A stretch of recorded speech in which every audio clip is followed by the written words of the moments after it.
ಪ್ರಭು ಕ್ರಿಸ್ತರಲ್ಲಿ ಆತ್ಮೀಯ ಸಹೋದರ ಸಹೋದರಿಯರೇ,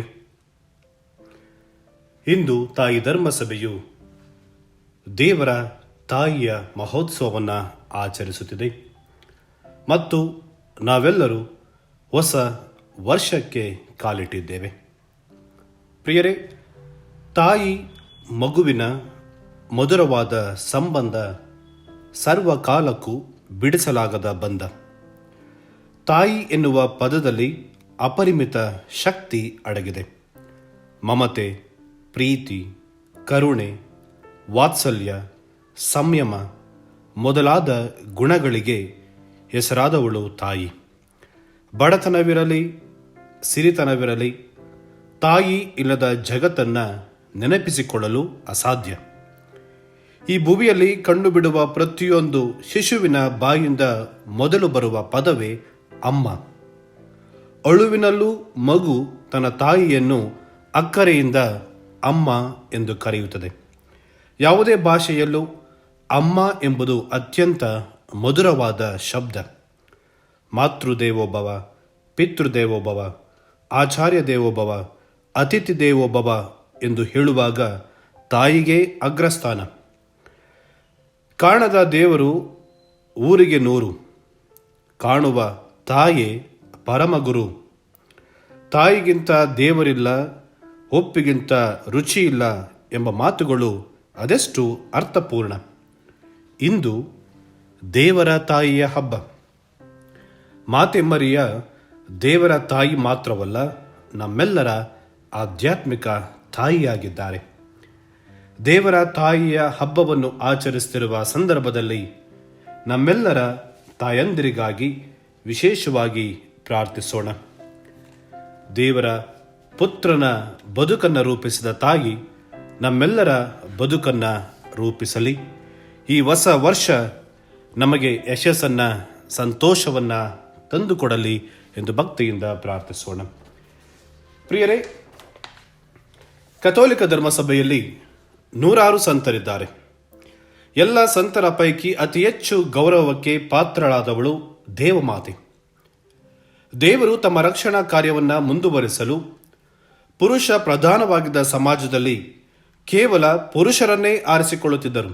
ಆದರೆ ತಮ್ಮ ಮಗನನ್ನು ಕಳುಹಿಸಲು ಮರಿಯಳನ್ನು ಆರಿಸಿಕೊಳ್ಳುತ್ತಾರೆ. ಹೆಣ್ಣು ಅಶುದ್ಧಳು, ಪ್ರಲೋಭನೆ ನೀಡುವವಳು ಎನ್ನುತ್ತಿದ್ದ ಆ ಸಮಾಜದಲ್ಲಿ ಮರಿಯಳಿಗೆ ದೇವರ ತಾಯಿಯಾಗುವ ವಿಶೇಷ ಕಾರ್ಯ ನೀಡುವುದರ ಮೂಲಕ ಸಮಾಜದಲ್ಲಿ ಹೆಣ್ಣಿಗೆ ವಿಶೇಷ ಸ್ಥಾನಮಾನವನ್ನು ತಂದುಕೊಟ್ಟರು. ಕ್ರಿಸ್ತ ಮರಿಯಳ ಗರ್ಭದಲ್ಲಿ ಜನಿಸುವ ಮೂಲಕ ಆಕೆಯ ಮನಸ್ಸು ಮತ್ತು ದೇಹ ದೇವರ ಗರ್ಭಗುಡಿಯಾಯಿತು. ದೇವರು ಮರಿಯಳಿಗೆ ದಯಪಾಲಿಸಿದ ಅನೇಕ ಸೌಭಾಗ್ಯಗಳಲ್ಲಿ ದೇವರ ತಾಯಿಯಾದುದು ಅತಿ ಪ್ರಮುಖವಾದದ್ದು. ವಿಶ್ವವನ್ನು ಸೃಷ್ಟಿಸಿದವನಿಗೆ ಮರಿಯಳು ಜನನಿಯಾದಳು. ಸಕಲವೂ ಸರ್ವಶಕ್ತನಿಂದಲೇ ಸೃಷ್ಟಿಸಲ್ಪಟ್ಟರು. ತನ್ನ ಮಾನವ ರೂಪವನ್ನು ಮರಿಯಳಿಂದಲೇ ಪಡೆದುಕೊಳ್ಳಬೇಕಾಯಿತು. ಶೂನ್ಯದಿಂದ ಎಲ್ಲವನ್ನು ಉಂಟು ಮಾಡಿದರು. ಮರಿಯಳ ನೆರವಿಲ್ಲದೆ ಹುಟ್ಟು ಪಡೆಯಲಾಗಲಿಲ್ಲ. ಸಮಸ್ತವೂ ಸರ್ವೇಶ್ವರನಿಂದಲೇ ಅಸ್ತಿತ್ವಕ್ಕೆ ಬಂದರು. ಮರಿಯಳ ಮೂಲಕವೇ ಸರ್ವೇಶ್ವರನು ಭುವಿಯ ಮೇಲೆ ಕಾಣಿಸಿಕೊಳ್ಳಬೇಕಾಯಿತು. ಸರ್ವಕ್ಕೂ ಜೀವ ಕೊಟ್ಟಾತನಿಗೆ ಜೀವ ಕೊಟ್ಟಳು ಮರಿಯ. ಮರಿಯಳ ಮೂಲಕವೇ ಸೃಷ್ಟಿಯೆಲ್ಲವೂ ಮರು ಸೃಷ್ಟಿಯನ್ನು ಪಡೆದುಕೊಳ್ಳಬೇಕಾಯಿತು. ಹಾಗಾಗಿ ಮರಿಯಳು ದೇವರ ತಾಯಿಯಾದಳು ಎಂದು ನುಡಿದರು ಸಂತ ಆನ್ಸ್ಲೆಮ್.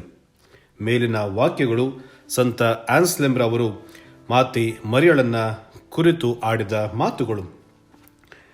ಪ್ರಿಯರೇ, ಇಂದು ನಾವು ದೇವರ ತಾಯಿಯ ಹಬ್ಬವನ್ನು ಆಚರಿಸ್ತಾ ಇದ್ದೇವೆ. ದೇವರ ತಾಯಿ ಮಾತೆ ಮರಿಯಮ್ಮನವರಿಗೆ ಈ ಶೀರ್ಷಿಕೆ ಒಂದು ಡಾಗ್ಮಾ, ಒಂದು ಅಧಿಕೃತ ಸತ್ಯ.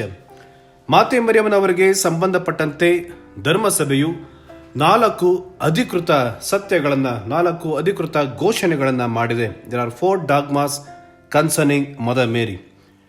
ಮೇರಿ the mother of God, virginity of Mary, immaculate conception ಮತ್ತು ಅಸಂಪ್ಷನ್. ಮಾತೆ ಮರಿಯಮ್ಮ ದೇವರ ತಾಯಿ, ಆಕೆ ಸದಾ ಕನ್ಯೆ ಮತ್ತು ಅಮಲೋದ್ಭವಿ ಮಾತೆ ಹಾಗೂ ಸ್ವರ್ಗಾರೋಹಣ ಮಾತೆ. ಮಾತೆ ಮರಿಯಮ್ಮನವರಿಗೆ ಸಂಬಂಧಿಸಿದಂತೆ ಇರುವ 4 ಡಾಗ್ಮಸ್, ಅಧಿಕೃತ ಸತ್ಯಗಳು. ಪ್ರಿಯರೇ, ಇಂದು ನಾವು ಮಾತೆ ಮರಿಯಮ್ಮ ದೇವರ ತಾಯಿಯ ಬಗ್ಗೆ ಧ್ಯಾನಿಸೋಣ. ನೆಸ್ಟೋರಿಯಸ್ ಇವರು ಕಾನ್ಸ್ಟಂಟಿನೋಪಲ್ ನಗರದ ಮಹಾಧರ್ಮಾಧ್ಯಕ್ಷರಾಗಿದ್ದರು.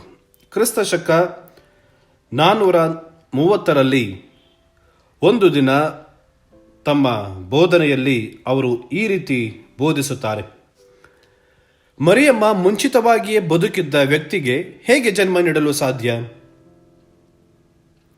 ಇವರ ತರ್ಕ ಅನೇಕರಿಗೆ ಸರಿಯಾಗಿ ಕಂಡಿತು. ಹಾಗಾಗಿ ಇವರು ಕಾನ್ಸ್ಟಂಟಿನೋಪಲ್ ಮಹಾಧರ್ಮಾಧ್ಯಕ್ಷರಾಗಿದ್ದ ನೆಸ್ಟೋರಿಯಸ್ ಹೇಳುವುದು, ಮಾತೆ ಮರಿಯಮ್ಮ ಜನ್ಮ ನೀಡಿದ ಮಗು ದೇವರಲ್ಲ, ಒಬ್ಬ ಸಾಮಾನ್ಯ ಮನುಷ್ಯನಾಗಿ ಬಾಳಿ ಕಾಲಕ್ರಮೇಣ ದೈವತ್ವವನ್ನು ಪಡೆದುಕೊಂಡರು ಎಂದು ತಿಳಿಸುತ್ತಾರೆ. ಹಾಗಾಗಿ ಮಾತೆ ಮರಿಯಮ್ಮ ದೇವರ ತಾಯಿ ಆಗಲು ಸಾಧ್ಯವಿಲ್ಲ, ಅವರು ಕೇವಲ ಕ್ರಿಸ್ತನ ತಾಯಿ ಎಂದು ನುಡಿಯುತ್ತಾರೆ.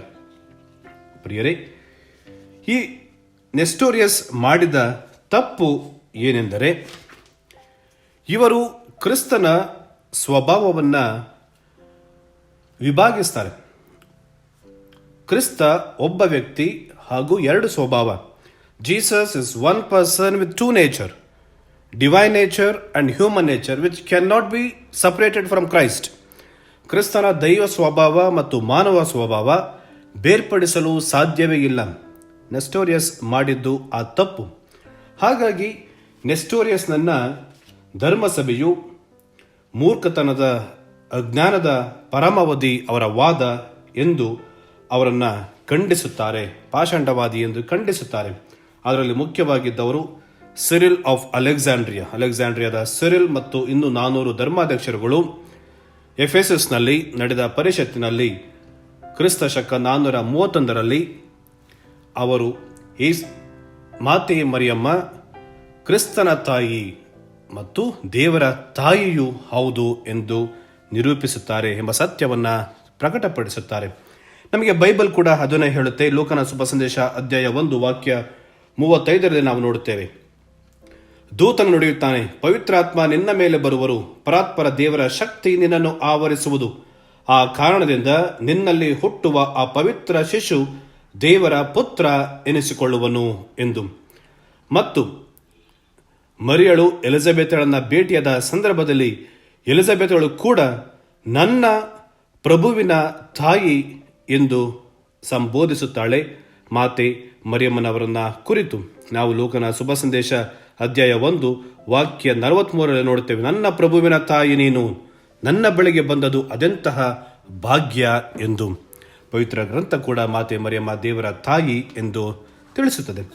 ಪ್ರಿಯರೇ, ನಾವು 2 ಪದಗಳನ್ನು ಸ್ಪಷ್ಟವಾಗಿ ತಿಳಿದುಕೊಂಡರೆ ಈ ಡಾಗ್ಮವನ್ನು ಸುಲಭವಾಗಿ ಅರ್ಥೈಸಬಹುದು.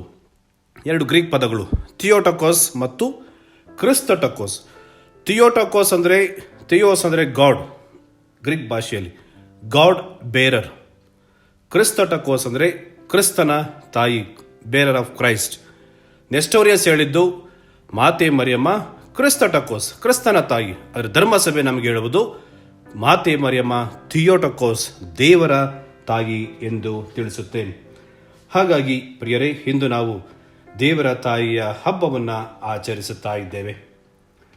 ಮಾತೆ ಮರಿಯಮ್ಮ ಸರ್ವ ಮಾನವರಿಗಿಂತಲೂ ಮತ್ತು ದೇವದೂತರಿಗಿಂತಲೂ ಅಧಿಕ ವಿಶ್ವಾಸವನ್ನು ಹೊಂದಿದರು ಎಂದು ಸಂತ ಅಗಸ್ಟಿನರು ನುಡಿಯುತ್ತಾರೆ. ಕ್ರಿಸ್ತ ಗೋದಲಿಯಲ್ಲಿ ಮಲಗಿದ್ದರು, ಈತನೇ ವಿಶ್ವದ ಸೃಷ್ಟಿಕರ್ತ ಎಂದು ನಂಬಿದ್ದರು.